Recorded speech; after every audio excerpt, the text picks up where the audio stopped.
ಕೊನೆಗೂ ದಳಪತಿಗಳು ಸಂಪೂರ್ಣವಾಗಿ ಲೋಕಸಮರದ ಅಖಾಡಕ್ಕೆ ಇಳಿದಿದ್ದಾರೆ. ಬಿಜೆಪಿ ಜೊತೆ ಮೈತ್ರಿ ಮಾಡಿಕೊಂಡು 3 ಕ್ಷೇತ್ರಗಳನ್ನ ಬುಟ್ಟಿಗೆ ಹಾಕೊಂಡಿದ್ದ ದಳ ಆ 3 ಕ್ಷೇತ್ರಗಳಿಗೆ ಸೇನಾನಿಗಳನ್ನ ಯುದ್ಧಕ್ಕಿಳಿಸಿದೆ.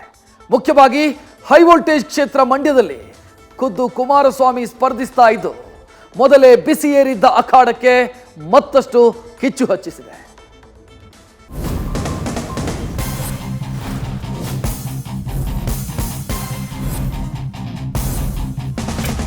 ಲೋಕಸಮರಕ್ಕೆ ಹೈ ವೋಲ್ಟೇಜ್ ಅಖಾಡ ಸಿದ್ಧವಾಗಿದೆ.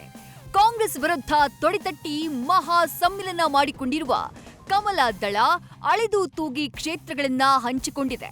ಈಗಾಗಲೇ ಬಿಜೆಪಿ 25 ಕ್ಷೇತ್ರಗಳ ಪೈಕಿ 24 ಕಣಗಳಲ್ಲಿ ಸೇನಾನಿಗಳನ್ನ ಬಿಟ್ಟು ಶಸ್ತ್ರಾಭ್ಯಾಸಕ್ಕೆ ಅಣಿ ಮಾಡಿದೆ.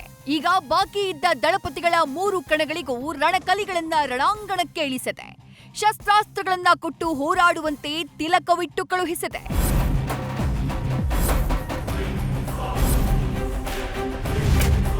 ಹಾಸನ, ಮಂಡ್ಯ, ಕೋಲಾರ ಅಭ್ಯರ್ಥಿ ಘೋಷಿಸಿದ ದಳಪತಿ. ಮಂಡ್ಯದಲ್ಲಿ star Chandru versus H D. Kumaraswamy ಜಿದ್ದಾಜಿದ್ದಿ. ಲೋಕಸಮರಕ್ಕೆ ಕೇಸರಿ ಪಾಳ್ಯದ ಜೊತೆ ದೋಸ್ತಿ ಮಾಡಿಕೊಂಡಿರುವ ಜೆಡಿಎಸ್ ತನ್ನ ಪಾಲಿನ 3 ಕ್ಷೇತ್ರಗಳಿಗೆ ಸೇನಾನಿಗಳನ್ನ ಘೋಷಿಸಿದೆ.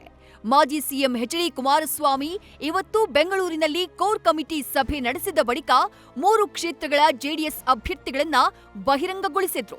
ನಿರೀಕ್ಷೆಯಂತೆ ಹಾಸನದಿಂದ ಪ್ರಜ್ವಲ್ ರೇವಣ್ಣಗೆ ಟಿಕೆಟ್ ನೀಡಲಾಗಿದೆ. ಕಾರ್ಯಕರ್ತರ ಒತ್ತಾಯದ ಹಿನ್ನೆಲೆ ಕೊನೆಗೂ ಹೈ ವೋಲ್ಟೇಜ್ ಮಂಡ್ಯ ಕ್ಷೇತ್ರದಿಂದ ಕುಮಾರಸ್ವಾಮಿ ಸ್ಪರ್ಧಿಸಿದ್ದಾರೆ.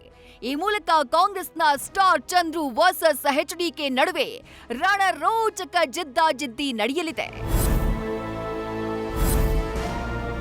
ಮಂಡ್ಯ ವಿಷಯದಲ್ಲಿ ಸುದೀರ್ಘವಾಗಿ ನಿಮ್ಮ ಮುಂದೆ ಯಾವೊಂದು ಅಭ್ಯರ್ಥಿ ಅಂತಕ್ಕಂಥದ್ದು ಆಲ್ಮೋಸ್ಟ್ ಆಲ್ ಸೂಚನೆ ಕೊಟ್ಟಿದ್ದೇನೆ.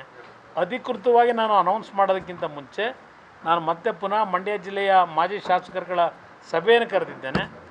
ಅವರ ಜೊತೆ ಇನ್ನೊಂದು ರೌಂಡ್ ಚರ್ಚೆ ಮಾಡಿ ಅಧಿಕೃತವಾಗಿ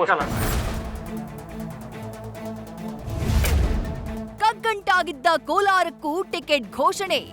ಮಲ್ಲೇಶ್ ಬಾಬು ಸ್ಪರ್ಧೆ.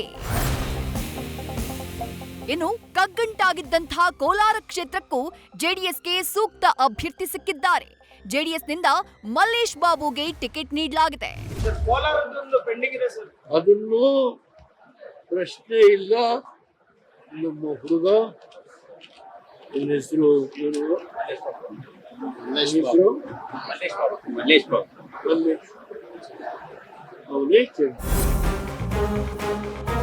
ಒಟ್ಟಾರೆ ಲೋಕಸಮರಕ್ಕೆ 1 ಕ್ಷೇತ್ರವನ್ನ ಹೊರತುಪಡಿಸಿದ್ರೆ ಕಮಲ ದಳ ಮೈತ್ರಿಯ ರಾಜ್ಯದ ಎಲ್ಲ ಅಭ್ಯರ್ಥಿಗಳನ್ನ ಕೇಸರಿ ಹಾಗೂ ದಳ ನಾಯಕರು ಘೋಷಣೆ ಮಾಡಿದಂತಾಗಿದೆ.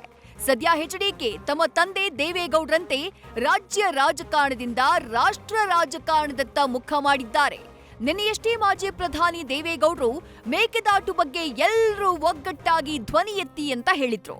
ಈ ಬೆನ್ನಲ್ಲೇ ಎಚ್.ಡಿ.ಕೆ ಮಂಡ್ಯದಿಂದ ಲೋಕಸಭೆಗೆ ಸ್ಪರ್ಧೆ ಮಾಡುವುದಾಗಿ ಘೋಷಿಸಿದ್ದು ಮಹತ್ವವನ್ನ ಪಡ್ಕೊಂಡಿದೆ.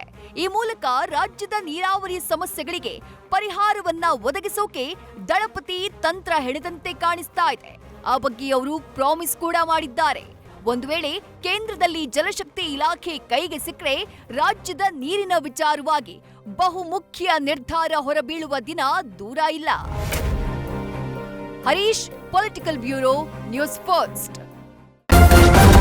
ನ್ಯೂಸ್ ಫಸ್ಟ್ ನಿರ್ಭೀತಿಯಿಂದ ನಿಮ್ಮ ಪರವಾಗಿ.